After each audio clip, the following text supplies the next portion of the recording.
Welcome everybody. How you doing? This is the Radio Deadly Show. I'm Michael Graves. A little bit different of a ride tonight for those who tune in a lot or have tuned in before. Michael Graves, with the Michael Graves Show. I am going to air an interview that I did with two individuals, David and Ishkar from Bogota, Colombia, and about what's happening over in Bogota, Colombia. First things first, hello. It's nice to see everybody. Thank you for tuning in. I won't take up too much of your time. I think that this is an important message. There's going to be music tonight. I'm going to, at the end of the interview, I have a really cool interview, a really cool video from South America.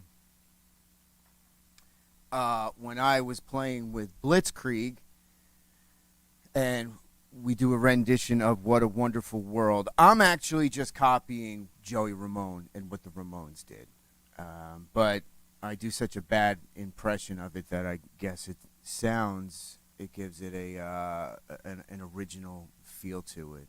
But that's a whole different thing. Okay. So What a Wonderful World will be on at the end of this broadcast. David and Ishkar, the interview that I did with them, and why am I on here talking about South America and Colombia and not music. Some of you know the answer to that. Tonight's not the show that I'm going to explain all that. I'm just going to jump right into it. The collapse is happening. Society is being culled. Extermination, like the Sex Pistols used to sing about. Like Johnny Lydon said, there's no future. There's no future. There's no future. Everybody's going to die. Everyone is dead. That is what's happening in slow motion as everything collapses in on itself like a big black hole. And when we have these long conversations and we get into the minutia of things, which is very important to do to understand what is happening in the world around us, geopolitics is very important. I don't see much in the media talking about the South America connection. And why should we be paying attention to as well South America? Because it is things to come. South America, especially Colombia, in of itself is a macrocosm of what is and is about to come here in America. At the very least, it is a prime example of an oppressive government using authoritarian tactics because the police and the security services are so deeply entrenched into the government, and the government is so big. The bureaucracy is so large and corrupt. We talk about corruption all of the time. All right. Officialmichaelgraves.com. Go to officialmichaelgraves.com and sign up for the newsletter. And I will be able to keep in touch with you and tell you about the shows that are coming up here at the Radio Deadly Show or the Michael Graves Show or Full Metal MAGA or stuff that we're doing at InfoWars at band.video, Full Metal Headbangers Hour, which is also tomorrow at banthis.tv, band.video. It'll be on the Owen Schroyer Show. Headbangers Hour tomorrow, myself and Frank Kavanaugh at, what is it? I think it's 6 p.m. Eastern Standard Time. OfficialMichaelGraves.com, all sorts of merchandise. Once the website comes back up, there's a holding page there. Sign up for the newsletter. Once the new website comes back up, there's going to be all sorts of juicy things for everybody to see. And to help continue to support me and the things that I'm doing in front of the scenes, behind the scenes, etc. Go to sen-sirred-dot. I hope that the censor's on at least Facebook. I know sometimes we can't type sen-sirred.tv. The link doesn't carry over. The same with band.video. You can't share that link. That's why you have to use bandthis.tv. It's separate. But for censored.tv, you simply can't share that link. So go to censored.tv and you can sign up and get episodes of the Radio Deadly Show. It's if you use the promo code Graves. You use the promo code Graves, it's like $9.50. It's very, very cheap. $9.50 a month. There's all sorts of really cool episodes of the Radio Deadly Show. Myself, Arturo Santaella, Paul Bazile. Those guys are often on, as they are tonight. There's an episode uploading right now, a brand new episode that we call I See UFOs, and it's this long conversation. It's actually, I think, I whittled it down to 2 hours, and it's myself, Chris Crotu, Arturo Santaella, Paul Bazile, and we're talking about aliens. Chris tries to give a presentation on the alien species, the most common, and this whole thing, and of course, like everything on the Radio Deadly Show, it becomes, well, you're just going to have to tune in to see how it goes down. The Radio Deadly Show. Promo code Graves, sen-sirred-dot.tv, officialmichaelgraves.com as well. RadioDeadly@gmail.com. RadioDeadly@gmail.com is the email to get in touch with me. Twitter @RadioDeadly. Twitter @RadioDeadly. I'm going to air the interview that I did with David and Ishkar from Bogota, Colombia, a place that I have a unique connection, especially to Bogota, Colombia, and South America. I love South America. It's my biggest audiences and strongest connections are down in South America. And so this is kind of like a double-edged sword to have to see the suffering of people and the struggles of people, but also it's really great to see, and I know how strong the Colombian people are, and it's very important that we give a voice to people like David and Ishkar, and it has effects here in America. Real quick, before we go to... I talked about this a little bit the other day. I think Arturo and I were talking about it. New details emerge on the highly modified drone that outran police helicopters over Tucson.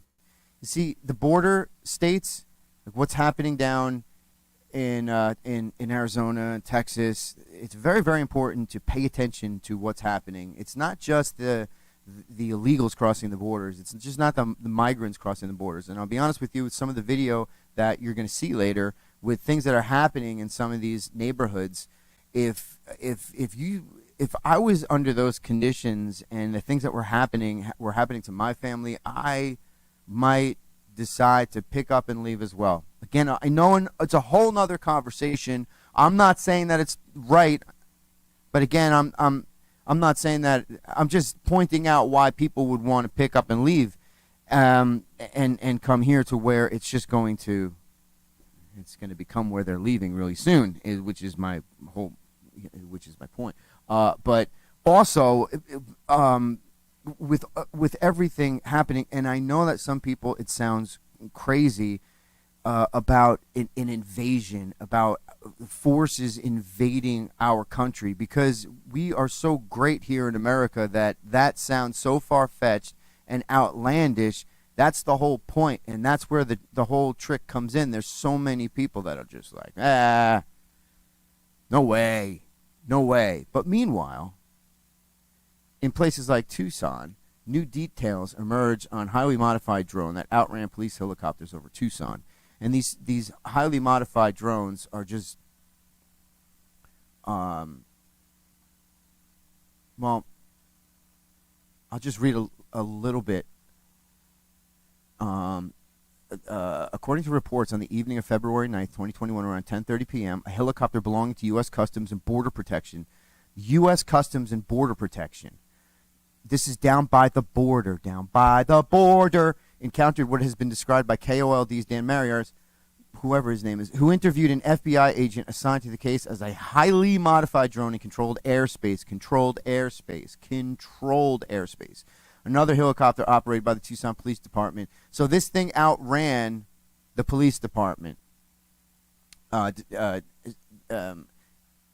It was highly unlikely to be battery powered based on the altitude, distance, and speed at which it flew. The source also stated that it seems as though the drone was equipped with an infrared camera based on how it was able to dynamically maneuver, including in relation.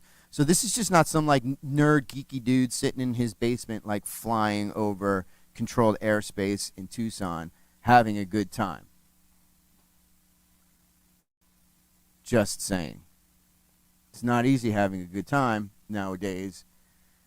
To just show how far down the rabbit hole we've actually gone and why things are so crazy, I can't even go see the Foo Fighters at Madison Square Garden because Madison Square Garden will not let me in unless you have proof of vaccination. And so in order to see concerts and hockey games and stuff, you have to get tested.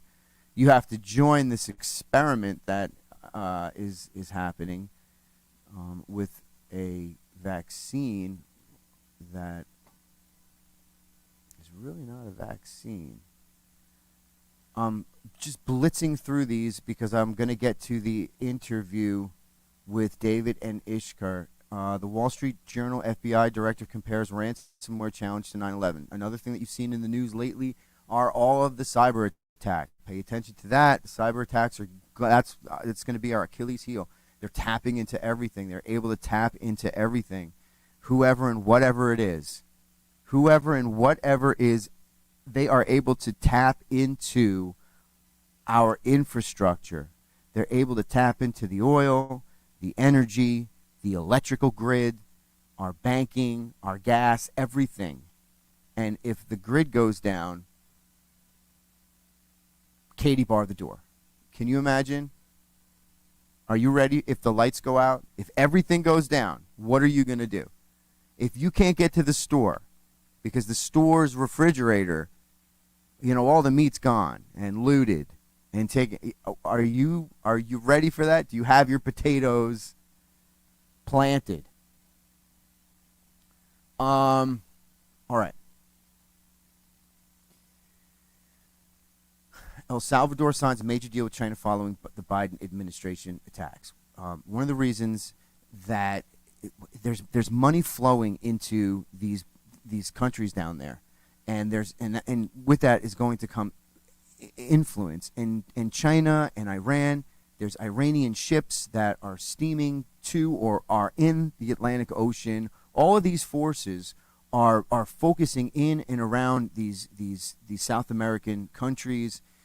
These southern border states. Kamala Harris was just down there, and where is that? Where is that? Dang it. So Kamala Harris was just down in South America, and this was, and she's encouraging U.S. businesses to outsource investment from the U.S. to Central America, which is great. But she talks, but they talk about, and you hear about root causes of things that are happening, and we have to address root causes. Well, what I'm about to show you in Colombia are part of the root causes, and it doesn't seem like Kamala Harris is saying anything about it. There are clear human rights abuses happening in South America, in Colombia right now. And I'm going to first play for you a report, and then I'll come back real quick and jump into the interview. Thank you very much. You're watching the Radio Deadly Show. Don't go anywhere. Share this video, share this stream, especially right now. I'm done blabbering and talking.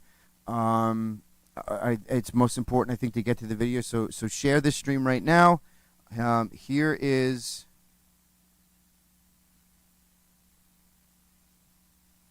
Hold on here. Okay, yeah, this is the right thing here. All right. Here we go.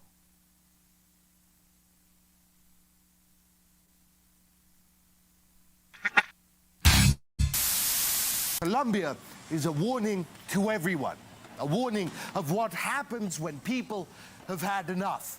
Rage against an unfair tax reform, anger at an out-of-control pandemic, gloom over a destroyed economy, and shock at how the state has behaved.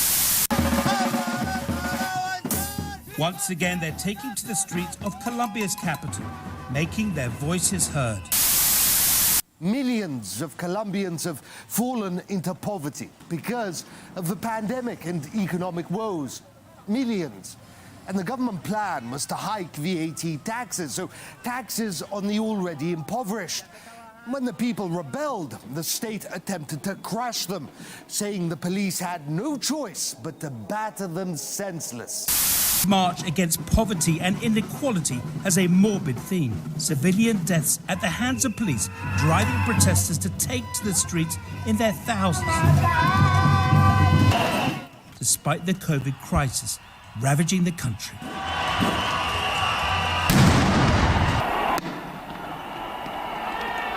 Before long, a confrontation erupts. I'll summarize this for people to understand.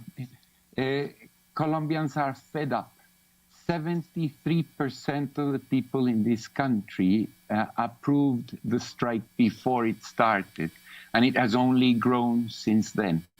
And how it feels like there is a massive uprising in this country that nobody runs and nobody controls. There's no vanguard leading this, although many organizations and unions and organizations have put all the strength into this. This is a spontaneous, massive national uprising against, and I'm not exaggerating, this is not a political rhetoric, against a fascist mafia regime.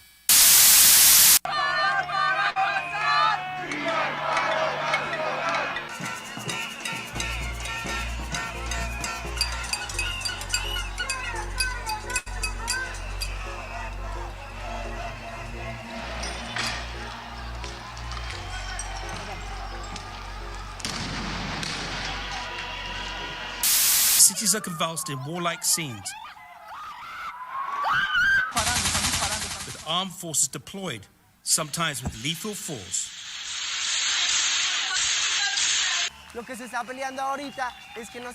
we are fighting for now is to make sure our cities don't become militarized. In Bogota, we are the people and we are not a match to the army. We are being brutalized, and we are also fighting for the healthcare sector, which is being devastated.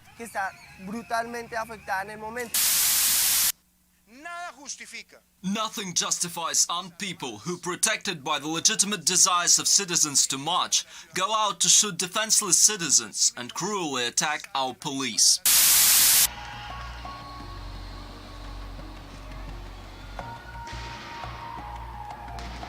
You know how many protesters were killed by police in Hong Kong?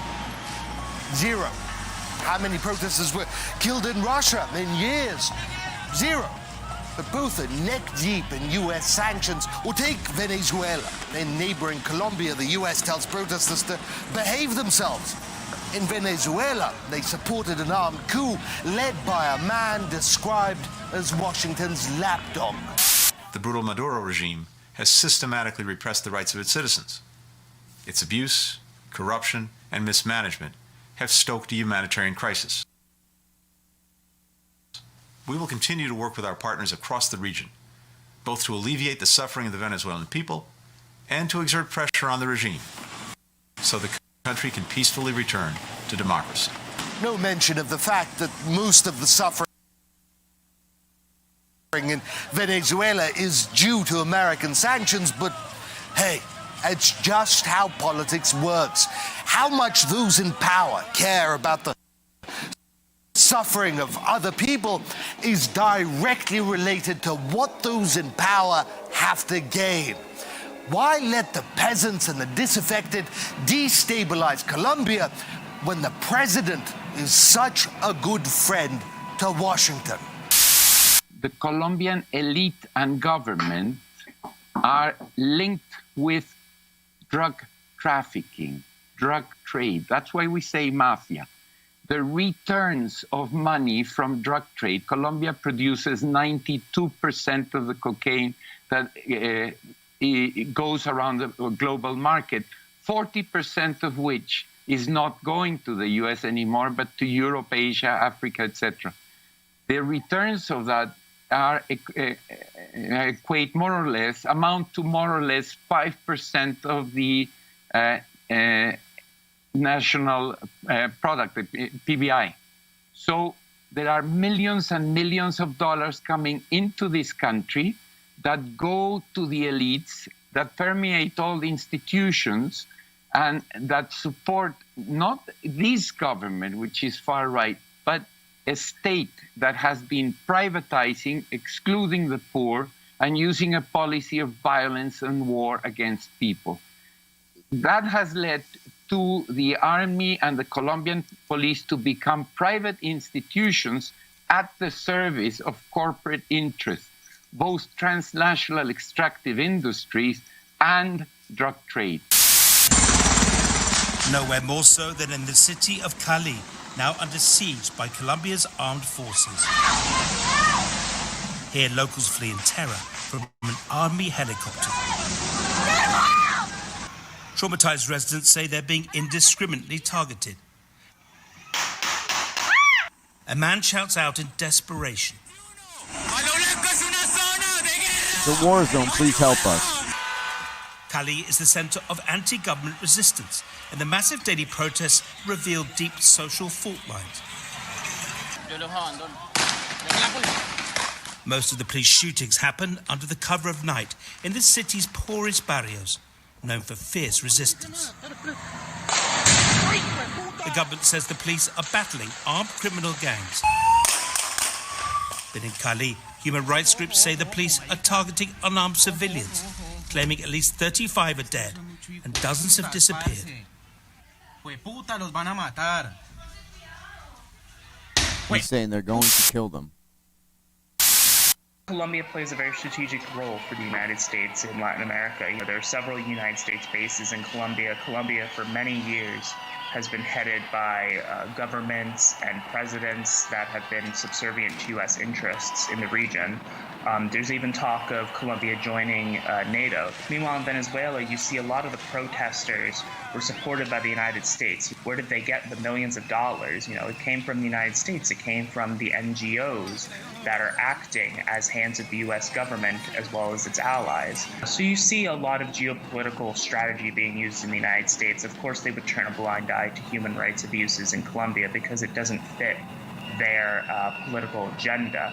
Just as ignoring human rights abuses in Saudi Arabia or anywhere else in the world by a U.S. ally, it's what they tend to do. They tend to overlook things when it doesn't serve their interests.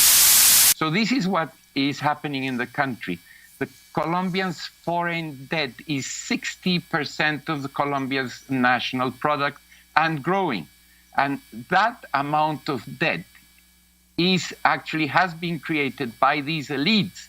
But when these elites can't pay it, they channel a tax reform on the poorest that are already dying of starvation, unemployment, and policies of privatization and generalized violence. So they have pushed Colombians into the streets because most Colombians have nothing to lose.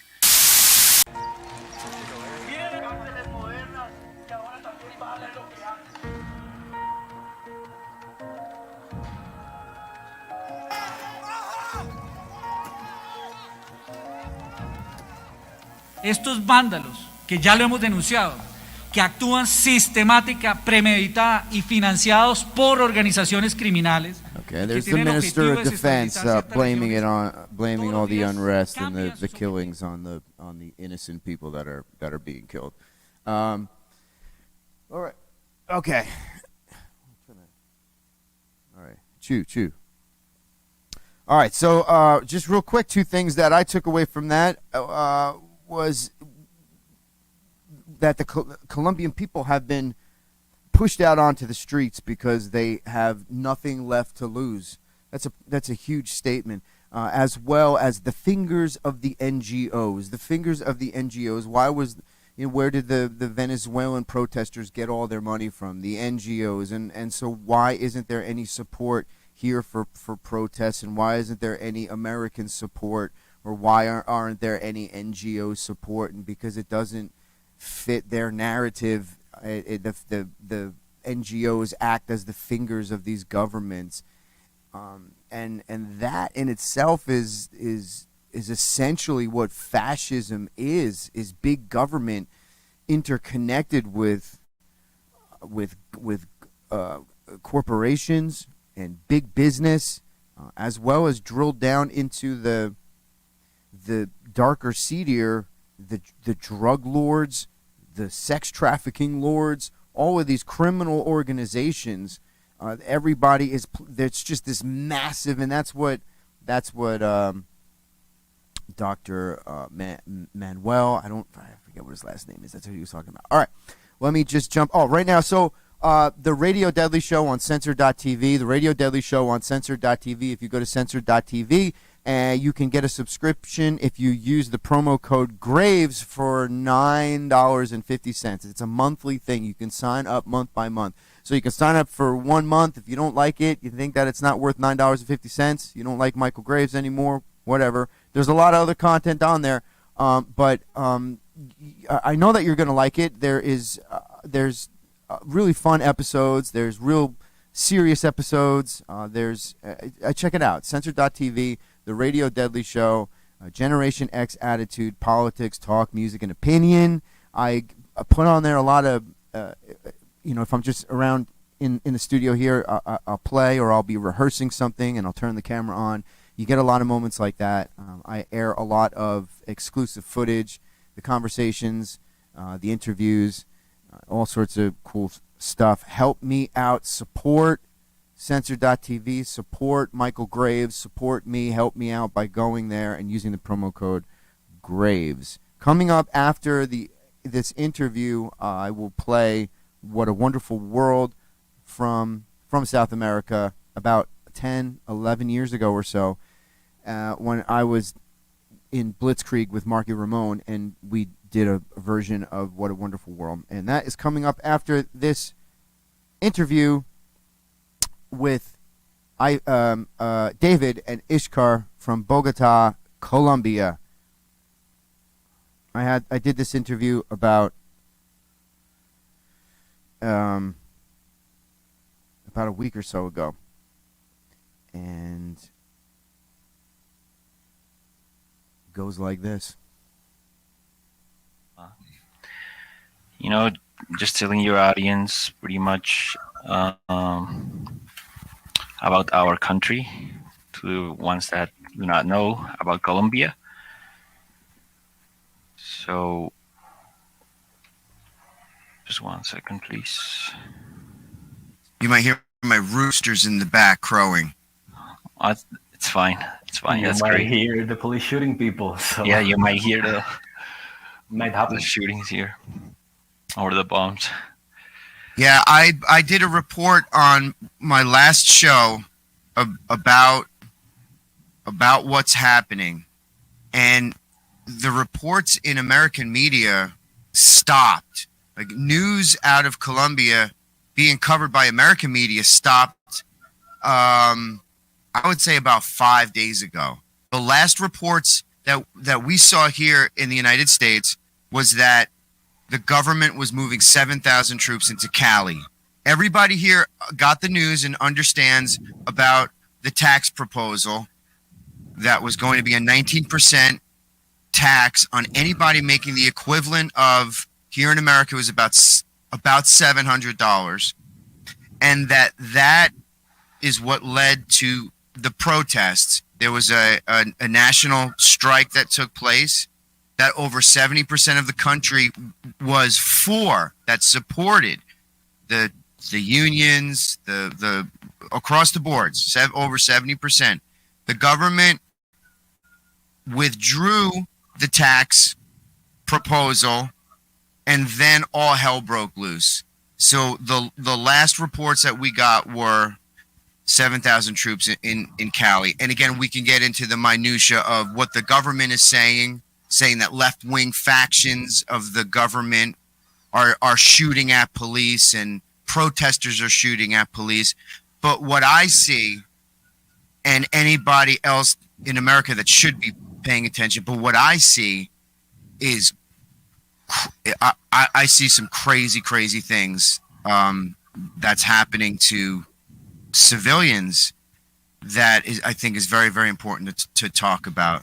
So, David, you were saying, so Colombia as a country, Right. So I see that you are already very well informed already. Let me just go over Colombia really quick. So Colombia is the country at the top of South America, and it has limits with Venezuela, Nicaragua, Brazil, Peru, and Ecuador. We have over 50 million people in our country. And let me give you just really quick information about how the state of our country is right now. So we have 42.5% of people living in poverty conditions. That's more than 21 million people out of the 50 million people that we have here that live with only $90 a month. Now let me just jump in. As compared to America, there's 13.7%. That's the overall poverty rate in America, which 13. is right as opposed to your 40%. Right. So imagine almost half of the country living in poverty, and out of that, 7 million live in extreme poverty, which is $39.07 a month. We have 15% unemployment rate. Most people work in informal jobs. That's 47.8%. That's people pretty much just selling candy on the streets, selling food, being maids, cleaning floors, stuff like that. That kind of works, not official jobs without an official wage, no rights for, a retirement wage or any healthcare improvement or stuff like that. We have 24 killings for every 100,000 of the population, more than 295,000 robberies in 2020. More than 27,000 people were displaced from their homes and lands by criminal force just in the first trimester of this year, 2021. We have 1 of 9 children suffering chronic malnutrition, 41 massacres, and 1 social leader gets killed every 2 days. Me and Ishkur are in the highest, in the gap of 25 to 35 years old, where there is 34.6% of population jobless, and with the highest debt percentage. We are also the generation with the first place in alcohol and drug use.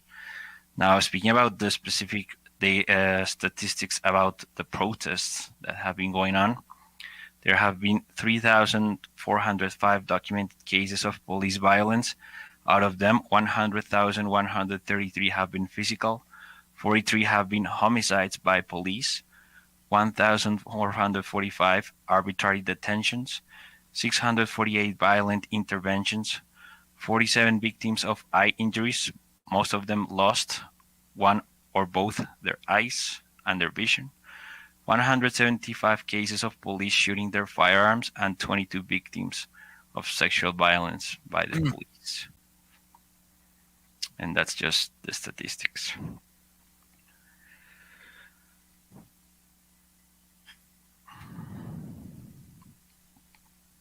So what are so you have now this almost half the population, like you said, for about 42.5% of people live below the poverty line, extreme poverty. So you have all of this poverty, you have unemployment nothing for anybody to do. What is the gripe against the government? One of the things that I consistently hear in the American media, or even in the South American media, it always is prefaced with right-wing government. What is it about the government that's and it's synonymous with what's wrong with the American government? What are the people's gripes with the government? Right. So let me.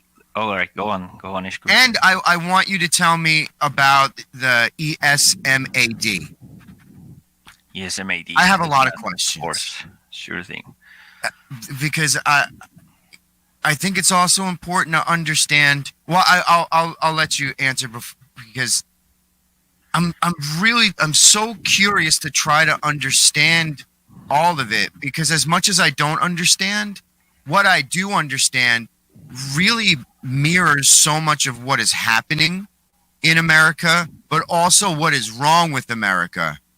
Because here in America, one of the big things in the news and everybody is talking about is the Israeli-Palestinian conflict, and they're talking about human rights, but what's happening right outside your windows, right outside your doors, a place that I've been, a place that I have a relationship with, a place that's connected to this continent and has a lot to do strategically with America. It's connected to, again, one of the things that's in the media here in America was the Iranian boats that were steaming towards Venezuela. So Venezuela and the government have to do with all of this as well. Am I wrong? No, it's not about being right or wrong. It's about being clear with the differences, with the spaces. When you ask us about the gripe against the government, it's not a new thing, and it's not something that's happening now with this government. Right. It has been happening for 200 years since Colombia is an independent nation, always being managed and controlled, by the same families, the traditional political families, their sons and their grandsons, and this keeps happening, So right now, this whole situation exploded because it's a summary of a lot of things that come from a lot, from a lot of back. So it's not a new thing. It's not something that's happening against this government because it's right wing or whatever. It's not about right or left. Right. It's about how, the Colombian people, the nation, is just fed up, is tired with the situation that we have to daily face. And we've been dealing with this since forever. That's why you see in the protest right now, you see very, very old people coming out to protest and to tell the young people, keep doing it because we didn't do it, and look what was going on. So it's the first thing to know, for your audience. It's not a new thing. It's been going on for several governments. Doesn't matter if they claim to be conservative or liberal. The corruption here, that's the key word, has been present everywhere and just in everything. So that's the main reason, is the inconformity of the people. Very different inconformities, but they all come together because of the same thing, the way the government manages this country over and over with corruption and everything, with privatizing stuff. That's that's one of the little things that has brought us all together nationwide to protest, And that it's a beautiful thing to see. And one of the things that I've been saying on the platform that I have here is that if it's one thing that we can all agree on, even the people that disagree with things, usually people that disagree on one thing that we can all agree on and all together on, something that all of us equally is how big government is how powerful government is how connected it all is, how corrupt it all is, and how these corporations, they're so giant. There's these people, there's these consortiums of money that are so massive, and they just spend on all of these things. But meanwhile, wherever it is in the world, there's not one person that should be or has to be hungry or not have a house or an education or all of the things that all humans should have. And that's the common thread through all of it. And it's an incredible thing to see coming out of your country. So tell me more about what is happening on the street. Okay, this is ever since 2009. In November 2009, we had a huge protest that started, and it has been one of the most massive protests in the country. In the 2019. Yeah, 2019. Mm-hmm. In November, I was there. The reason of this protest beginning was that, everybody everywhere was not content with the politics that the government, this new government that started in 2018, Mm-hmm. is using, economically, socially, and even with the ambient, and treating, this biodiverse country. They're just wrecking it up. So, and especially after in Colombia, and this was a huge thing, the peace agreements that the last government had with FARC and all these extreme groups that were up in arms in the 50-year war country here. Talk a little bit about that, because here in North America, people don't understand that. I don't even understand that. How did that war and those groups, and who are those groups, and how did they assimilate into the government? Right. So let me get to that. So as Ishkur said, this is a country that has been at war internal war for 200 years. Mm-hmm. First, it was people who wanted a more federal government, like it works in the United States, where each state has like their own separate laws, versus central government. Mm-hmm. That provoked a civil war. Then we had liberals killing conservatives and vice versa. That's how it has been pretty much for our whole lives. Also, this is obviously a country that it's one of the biggest producers of, coke and cocaine. So we always had illegal drug trafficking groups going around, and that has been combined with, having either left-wing or right-wing extremist groups that are involved and financed with trafficking cocaine. So, how is the government connected to all of that? Well, it all starts with a single person, which I have in my T-shirt right here, which is this guy, Álvaro Uribe Vélez. Mm-hmm.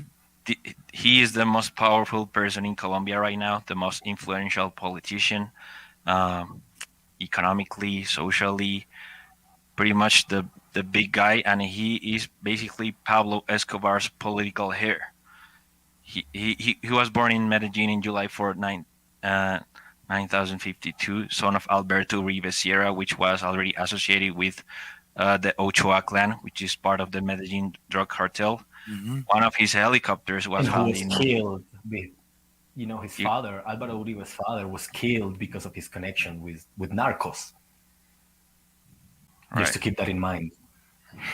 Indeed. And when the military made the biggest raid we had here the biggest cocaine lab in Latin America called Tranquilandia. They found an helicopter that was property of his father, Alberto Uribe Sierra. So this Uribe guy started his political career in the Liberal Party when he was 28 years old. He was elected as the as the director of the Civil Aviation Department up until August 7, 1982, for 28 months. During this time, he gave Pablo Escobar, he gave his planes legal flying authorizations. He gave him 3 hangars in the Medellin city airport. He gave him approval for planes to land in private airplane runways located in different Escobar properties. This was denounced by the very own Justice Minister of that time, Mr. Rodrigo Lara Bonilla, in a House of Representatives debate, and he demanded the suspension of more than 57 flying licenses. He was killed by the Escobar cartel just 1 year after this. By the time he denounced this, Uribe was already handpicked as the Medellin city mayor because there wasn't popular election at the time. And because of this huge scandal, because of his links with the drug cartels, he had to step down after 5 months. However, he was then elected as a governor of the region, of the department, even if he was being investigated for his ties with the Medellin drug cartel. Mm-hmm. And that is when he sponsored the creation of, like, we already had this whole illegal groups trafficking drugs, either they were associated with left wing or right wing. They were pretty much stripping down the land of any honest, hardworking civilian and using it to grow coke instead. So he basically tricked down the government to make forces that would oppose this, like mm-hmm. to have private security guards with weapons and all to stop this madness or this chaos.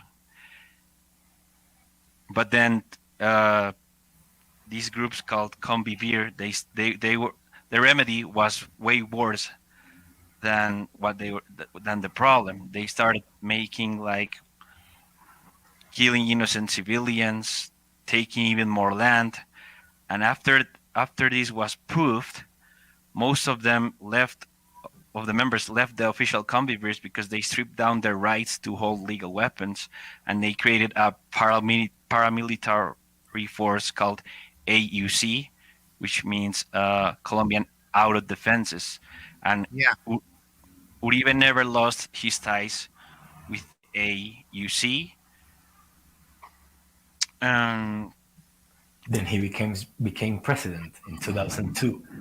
He was elected as president with, the flag of his campaign and his party, his political party was,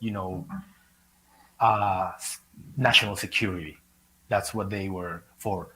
After his 4 years of term, he changed the constitution to be reelected. There was no reelection in Colombia before that. So he got himself reelected, and, to make it fast, his Ministry of Defense was Santos, who became president after his 2 terms, handpicked by him. We all know that. But then they separated, and Santos started to, instead of, waging war against these groups, he started to try to speak with them, and they came to the peace agreement. Now, it's not a perfect agreement at all, but it's an agreement that ended 50 years of, modern research internal war.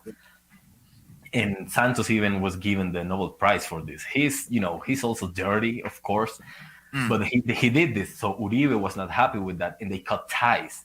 As of today, Santos, who was Uribe's Minister of Defense and then president, they are, they don't have a relationship. They are public enemies, to call it in a way. And then after this discontent, Ivan Duque, our actual president, became president, and there's evidence that this was a corrupt election. But he becomes president because he's the president that Uribe, who is behind everything, he chose him. And in the streets, what the people say is the one that Uribe chose. People voted for the one that Uribe chose, the people that follow him, and got him president. Ivan Duque is our actual president, and you can see it in international news and everywhere. Everybody calls him a puppet.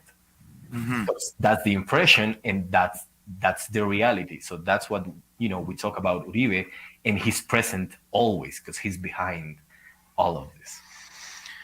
Yeah, and not only his followers, but I mean, most of his voters here. Since there's so many people that don't have any education or any sense of how voting or being involved in politics affects them. That what this political party does is they go to their houses, and these are houses where they eat once or twice a day, not even 3 times a day, and they just offer them, a box of lunch, in order to get their vote, a meal, and people accept this, and this is how they get in power. Or they as I've said, they never lost their ties to drug trafficking. There was a really big mafia boss here called El Ñeñe Hernandez, and there's already like 1,000 of recordings of him speaking to the chief of Ivan Duque's presidential campaign, negotiating votes, buying and selling of votes, because he controls the votes of most of the coast, the Colombian coast, and he was asking them for money in order to get them these votes. And this is how corrupt it gets here. This is how he got elected. Uribe himself, when he was a senator back in 1984 to 94, he showed up in a drug dealer list done by the United States Defense Intelligence Agency, the DIA, and it said this, I quote, "A Colombian politician and senator dedicated to collaboration with the Medellin cartel at high government levels. Uribe was linked to a business involved in narcotic activities in the U.S. His father was murdered in Colombia for his connection with the narcotic traffickers. Uribe has worked for the Medellin cartel and is a close personal friend of Pablo Escobar Gaviria. He has participated in Escobar's political campaign to win the position of assistant parliamentarian, because they tried to get Escobar in the Senate. That's how corrupt they are. Can you imagine the biggest mafia boss of the world being part of the Senate in his own country? And this went on and on. When he was a governor, the AUC started making massacres in different towns. The AUC leaders of that time, they are now extradited. They are sitting in jails in the U.S., and they have pointed at Uribe as the intellectual orchestrator and leader of many massacres. For example, there was a massacre called Arrow Massacre in a township of El Aro, where 15 farmers were killed and stripped from their lands. And it's an actual helicopter from the governation of Antioquia was the one that was transporting them. There was another massacre. Yes. I've been reading about the discovery of mass graves presently, and there's reports that I see that these mass graves are literally just protesters and people that have been killed by these police forces that were just thrown in pits. That is, let me speak on that a little bit. That is nothing new. That is absolutely true. And to link it with what we're talking about, one of also the reasons that people is really upset in going out is because in here we had, while Uribe was president, we had a phenomenon that was discovered that we called falsos positivos, which means like fake positives or false positives. What happened was the military during that time, they were, their goal was to show that they were killing the enemy. So what they did was, and this was, of course, presidential order. Yeah. The military went, to the faraway towns, to little places, and got young men, whether kidnapped or falsely, they took them to other places and they killed them. And then they dressed them with, clothes from the paramilitaries or the enemy they were trying to fight, and they were presenting them as victims. Yeah. And this was something that when it was found here, and it still is, it's a huge thing. It's a major thing. We were talking, according to official numbers years back, over 2,000 people. That number recently became over 4,000 people. Can you imagine that the military of your country is killing people just to show them as deaths that they had?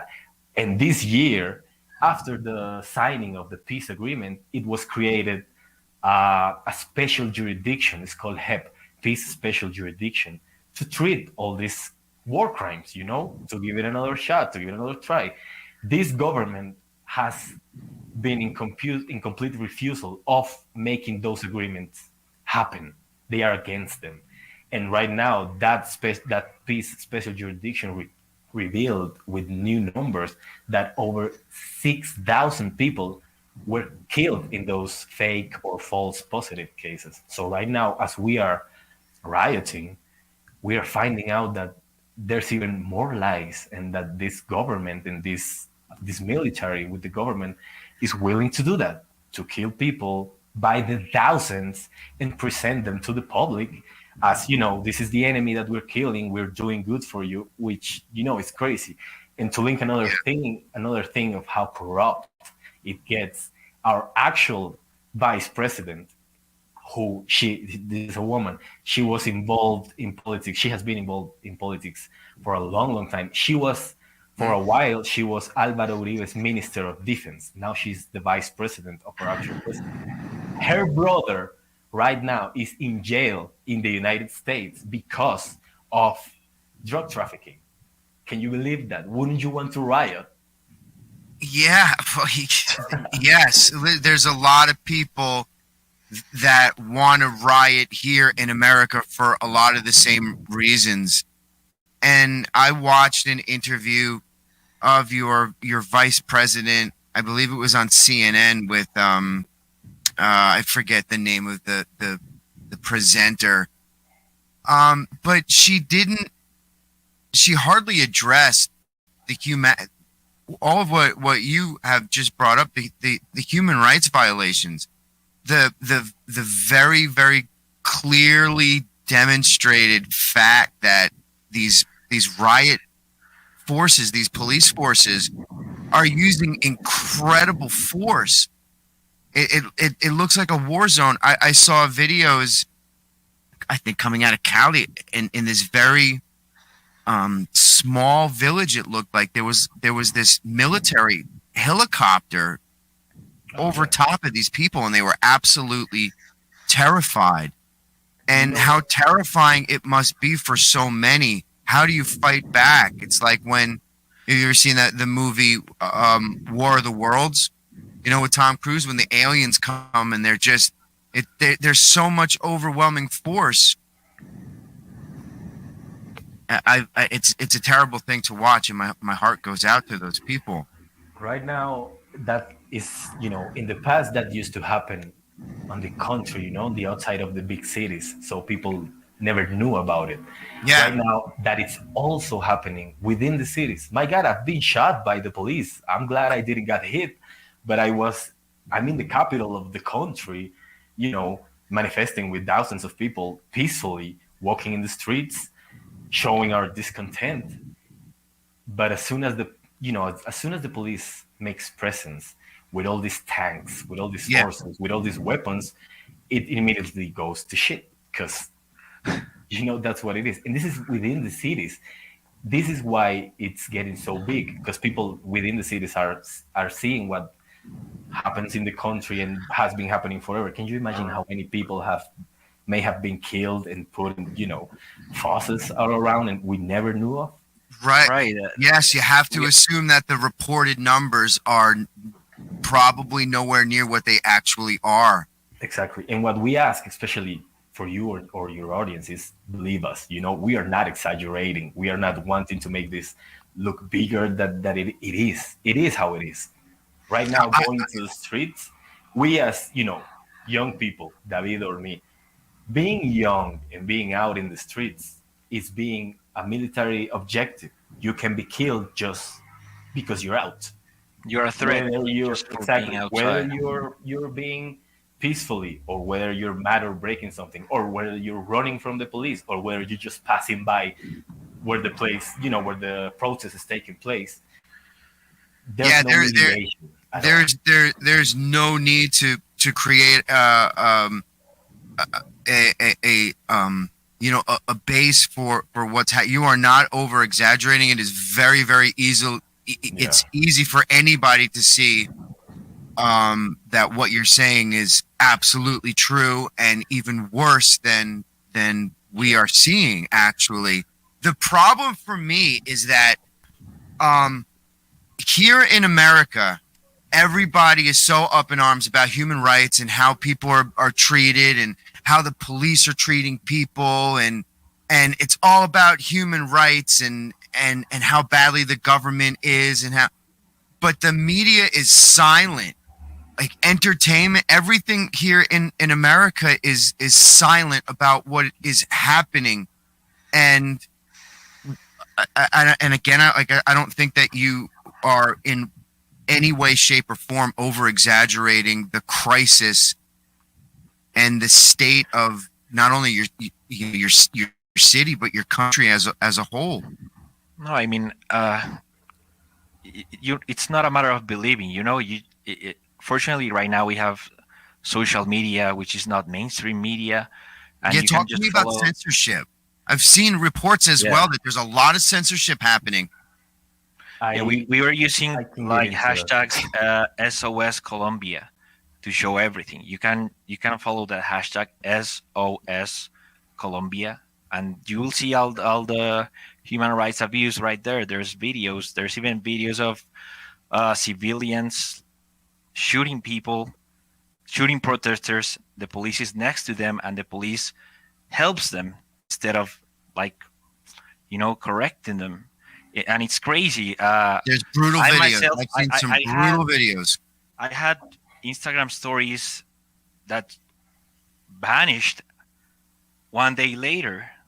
And this happened not only to me, this happened to most of us who are protesting. We found out that Instagram, Facebook was censoring our videos, and without notifications. And what happened is that our government paid for this to be censored.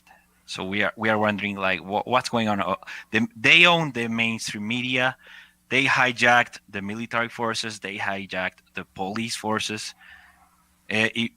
Our media, once they were doing a huge protest in one of the biggest Colombian ports, which is called Buenaventura.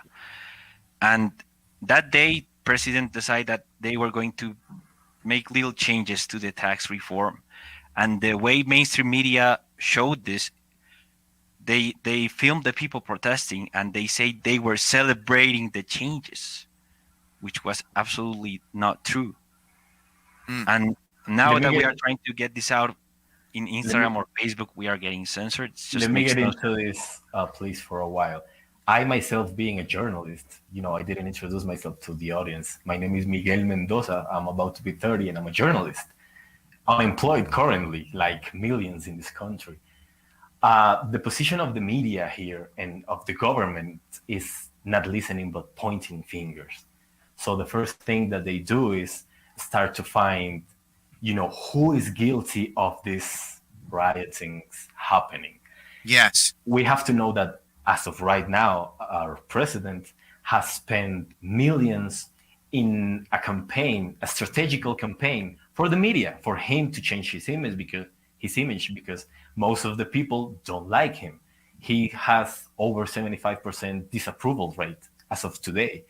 So daily, he has an hour-long show daily at 6 p.m. where he just, talks about his government and what they are doing right, supposedly. He refused the first time that this exploded, especially in Cali. Cali is one of the cities that's having the most violent, clashes. He refused to go and be present in that city because he said he didn't want to mess with the local authorities handling stuff.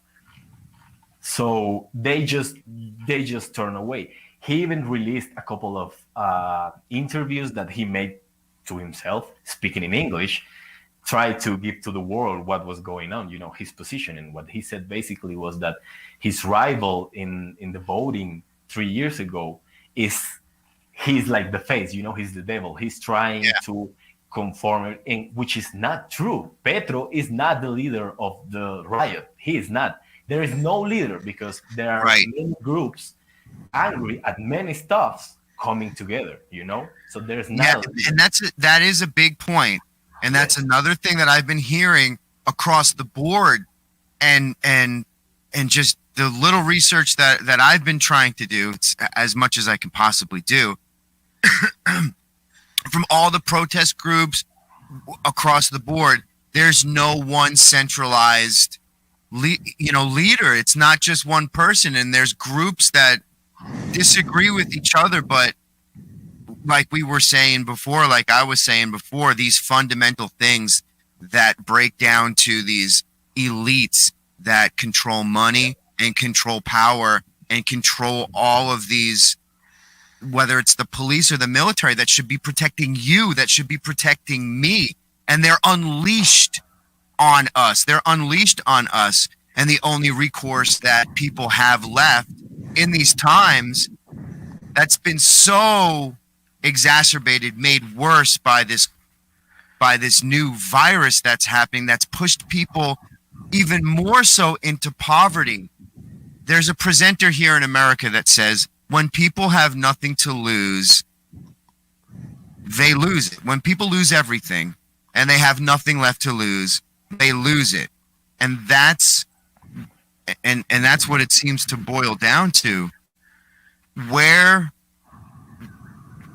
does it go from here? What are the next steps? I also saw the mayor of your city, Hernandez, Claudia Lopez Hernandez. Claudia Lopez, yes. And she was talking about, and she compared it to something that is akin to what happened here in America, called the Marshall, or the New Marshall Deal, or the Marshall Plan in Europe, that would help.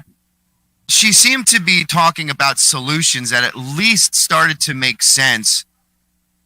But I mean, at the end of the day, I'm sure that you both agree that in order to really get the corruption, you have to, whether it's here or in your country, all of the corruption has to be routed out like it's always been.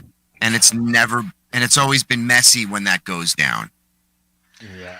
Yeah, that's spot on. I mean, we have a saying here that says they took everything from us. They even took fear from us, which is why you see these huge protests, even in the middle of a pandemic, because people are more afraid of the government than of COVID-19, because people here have nothing to lose. As I've said before, most of us are living in extreme poverty. Claudia Lopez, she can go out in mainstream media and she can propose solutions, but she is supposed to be the main leader of the police here, and she keeps sending the ESMAD towards the protests, and everyone knows they seem like a bad bunch. They are the worst bunch. They do not. It's so bad, the stuff that I've seen. Yeah, and this is also a long time thing, and they use, and it's proven, and we have data for that, and we also have videos for you later. They use systematic violence and systematic ways of endangering the protesters to grow fear out of everybody, so people stop protesting. Things like what David said, shooting people in the eyes. That's something that's not isolated. Can you imagine, in this protest only, almost 50 people, 47, have lost at least one eye because they shoot people right in their faces. Mm-hmm. This is systematic violence. This is nothing new. When you asked us right before what comes from now, let me tell you what keeps happening and the reasons the strike continues over a month. This one started on the 28th of April. I was there that day. We've been going out pretty much every day. And it keeps happening. Right now, if we weren't speaking, I would be in the streets, because today there are people manifesting in the streets. And I was asking David yesterday, can we move the date? Because I want to go out, but let's keep it happening.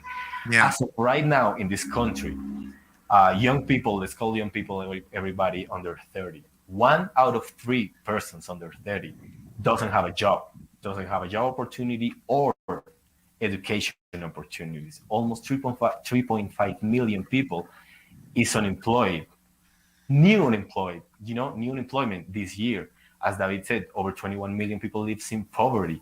This country has been ranking amongst the 4 countries in the planet with the worst death rates per capita to COVID. So this tax reform that exacerbated everything was supposedly to try to mitigate the economic suffering, of the nation because of how they are supposedly dealing with COVID. But if you see that our vaccination program started late, we don't have enough vaccines. Yeah. We are the 4th country with the worst death rate per capita in the world. Can you imagine that? So we're not afraid of that right now. We are more afraid of staying in our houses and, be hungry to death. Yeah. One thing that's been going on in this protest since 2 years ago, a new group was conformed that is called the First Line. The First Line are kids. These are all underage kids that, they have helmets or shields or whatever they can find. So they step in front of the whole protest to try to protect the rest of the people. Yeah. Some of them have been killed. A lot of them have lost their eyes. They don't have any weapons, they just have protection, glasses and stuff like that. And these kids, when they are asked, why are you here? Why do you keep coming out and risking your life like that? And again, these are underage kids who say, I have better eating conditions here with what people give me in the streets or whatever than in my own home. So you can see why they keep doing things like that. Now, a new group has formed that's called Moms First Line. And these are the mothers of these kids that, they can bear to know their children are in danger all the time. So they are coming out with them, mothers and children on the first I read those reports. And we have videos for you, and you can see the police just seeing them and shooting at them. Yeah. Right, like you said before, it's pretty much war of the worlds. You have the riot police. They have this new weapon called Venom, which throws like 30 gas cylinders just by pushing one button, and they don't even throw it like up in the air. They throw it straight to people, which is absolutely against the protocol, as Iskur says. And meanwhile, these kids use like wood shields, sticks. They don't have anything else, And we know the tax reform was not the main reason for the protest. It was the drop that made the whole glass tear down. Yes. Because, and we know it's pretty much a lie. The most important economic magazine here called Portfolio, they released a document in 2019 that showed that more than 50 billion Colombian pesos get lost or stolen in corruption every year, every single year. And they have been trying to make these tax reforms that get the sales tax percentage up to 16%, then 19%. But as it says here, if these 50 billion were not lost, that would cover 8 times what they are trying to cover with these reforms. So the problem is not that we are out of money and we need tax reforms. The problem is the corruption. 50 billion, they steal 50 billion each year. It's so amazing that with all of these, we see these governments and these companies, and they just, whatever money they need, especially here in the United States, they just create it out of thin air. And create these debts that are, there's no way that the debts can ever be repaid, and yet it's put on the backs of people. It's put on the backs of ordinary people, and it's become so pervasive that, like you said, it's the straw that breaks the camel's back. Because even the United States our poverty level isn't what your country's is, but the rates that it is jumping because of what's happened here and the economic meltdown that we are experiencing the poverty level is jumping in a huge way. The middle class is being devastated, and the government wants to just add more taxes and more debt onto an already debt-stricken society that we are. The difference in up here in America is that there's over 120 million firearms, just they're just registered firearm holders. That's not true in your country. So like you're saying, I saw the videos of these kids just coming out with like makeshift helmets on and sticks and just and shields, and it's incredible. How do you push back against such a powerful force when it seems that all things are stacked against us? The only way to keep that is to keep that, to keep going out, to keep, reuniting the people, trying to, explain and have conversations with the people that just don't know or ignore it or is against it, to see, what we see, to hear our positions, that it, again, is not ours only. If you speak with somebody from, let's say, Cali or Buenaventura or another city, they might be as enraged as we are for totally different reasons, that are affecting them, and they are coming out too. Now that you were speaking about the tax reform, the reason this was so huge right now is because every year we get a new tax reform.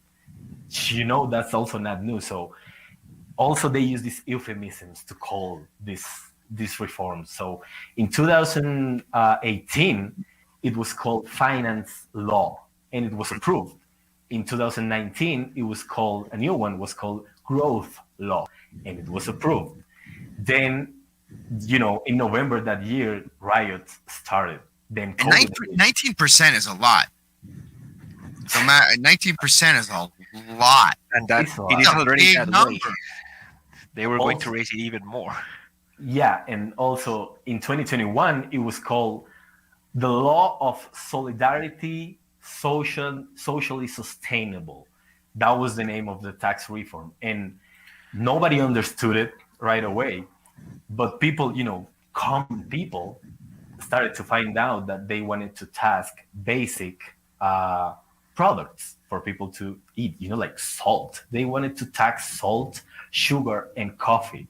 So just for a moment, try to grasp, being a Colombian, being from and living in the country that, it's the biggest coffee maker in the world, knowing this is a product that, pretty much everybody consumes here. And I'm not a hard coffee drinker, and they were going to tax us for our coffee. The people, right. Yes. I understand that. Instead of, for example, the coffee exports. Exactly. A richer country here in America, where perhaps there's many more of us that can absorb a little bit of a tax rate to help and offset some of this, instead of constantly hammering on the people. And these governors here, they have the nerve to go on the media that they own and say, I don't think salt is basic for people. They can pay a little bit more of that. They can, cook without salt. Things like that. They don't even know how much an egg costs. We don't buy things, we don't do a whole month of buying, eating products for our home. People live by the day, So our ministers don't know how people live in the streets, and they have the nerve to go out and say that and state that this reform wanted to, as you said, completely erase the middle class. And it would be like officially a statement, rich people and poor people. Poor people, you'll see what you'll do with your lives, and rich people, we have all these benefits for you. So the middle class was going to be finished. And our President Duque was really strongly saying and stating, I am not taking that reform down. Starts the protest, and almost a month, not even a month in, 2 weeks in, he decides to withdraw that proposal. That doesn't mean that, maybe in a couple of months or next year, they are going to present a new reform with another name, another catchy name. another social some bullshit. So Yeah. that happened, and they thought from the government that it would stop the riots. But as I said, and we have said here, there are more many reasons for people to go out to. My main reason to keep going is we have to reform the police in a way. We have to get the government to admit, because they have not admitted, they have not spoken at all about the brutality against people, the extreme use of force against the people. So that's why we keep going out. If we keep going out, unfortunately, it keeps happening. But if it keeps happening, we can show it to the world, It just keeps adding numbers, adding victims, adding women that have been sexually abused. There's the case of a 17-year-old girl who was taken, and there's videos of it. He was taken into custody with no reason for 4 police officers who were abusing her, touching her. She was raped inside a police station. The day after that, she posted on social media what had happened. Mm-hmm. And she's the daughter of another police officer. So police officers were raping a girl that they didn't know was the daughter of another police officer. And then the next day she was found dead for what is arguably a suicide. But can you imagine that a 17-year-old girl that's out in the streets is taken by 4 police officers that are being recorded, and they don't care. They take her to a station and rape her. And there are people that don't believe that. They are like, no, that's some left-wing conspiracy theory. This is not about left or right wings or what. It's not left wing or right wing. It's just like the people against a small elite, like you said. And it's a reality thing. You speak about corporations. The corporations don't get these taxes. They get tax exempt. The only people that get taxed is the average walking man. And worse than that is that we know that the tax money is being stolen by the government. It's being stolen by that elite. As I've said, this 50 billion Colombian peso, it adds up to 20% of the general nation's budget. And as the Portfolio magazine said, this will cover 8 times the tax sale if this money was not stolen. It will cover the budget destined to means of transport, agriculture, justice, social inclusion, commerce, industry, tourism, even environmental, technological, scientific, sports, and culture matters. All that adds up to 28 million only, and they are stealing 50 million. And what do they do? What is their answer to the people peacefully protesting? Just getting the infiltrated paramilitary police and military out to kill us. And it's a trick, because the people that join the army or join the police here, it's poor people too. So it's like a trick from the elite. They put poor people against poor people, and they are sitting in their houses just drinking their whiskey, laughing their ass off, while you have, like Ishkur said, policemen raping daughters of the very own police, or killing children whose fathers and mothers are also inside the police. So it's completely fucked up, to be honest. And it doesn't fit the narrative, in that, especially here, and it feeds into a narrative that is not fitting for what the narrative here is in America and what's being driven here. I think that's one of the reasons that what's happening is being suppressed, where it's not being reported on, because it really goes with a lot of the same grievances that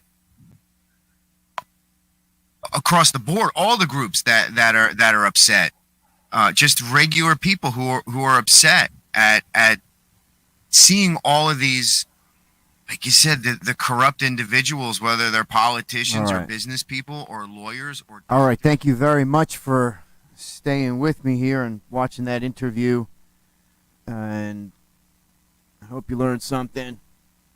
I hope it was interesting. I promised you that I would play you a video, play you some music. So for everybody sticking around, everybody that made it to this point, thank you very much. This is me and Blitzkrieg, Marky Ramon.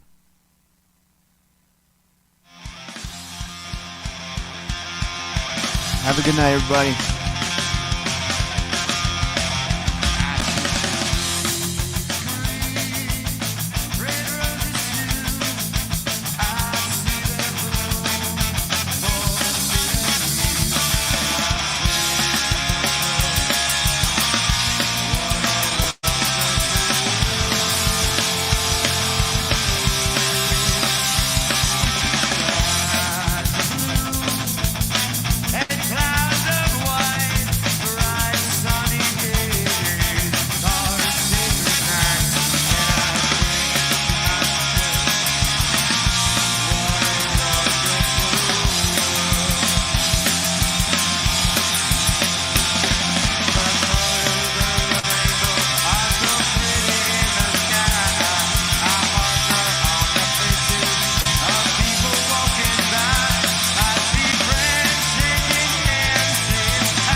What a wonderful